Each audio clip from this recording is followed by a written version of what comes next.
araw ay nandito ako sa aking trabaho dahil meron akong gustong ipakita sa inyo. Katulad ko, tiyak marami makakaalala ng kanilang childhood memories, lalo na ang mga batang 90s. Hindi ko nga sure kung meron kami nito sa bahay dati pero nakikita ko na to noon. Naaalala niyo pa ba kung anong tawag dito?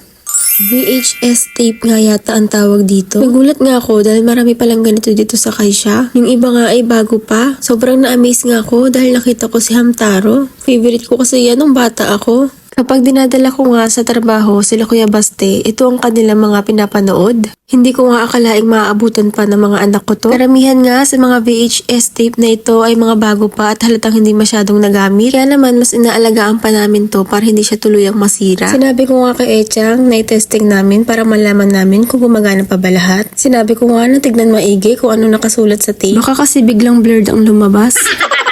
Charot.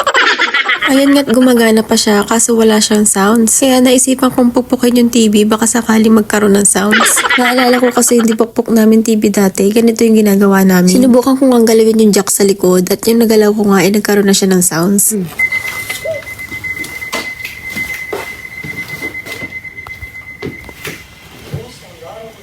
Maganda at malinaw pa nga ang quality ng mga video ng mga VHS tape na ito. Hindi ko na nga masyadong maalala kung kailan ako huling nakakita ng VHS noong bata ako. Lagi kasi akong nasa labas ng bahay para makipag-showdown ng spaghetti pababa at pataas.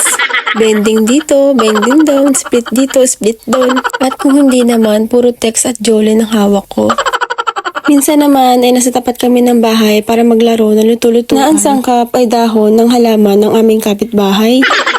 Shout out sa mga kababata ko at mga kapitbahay namin.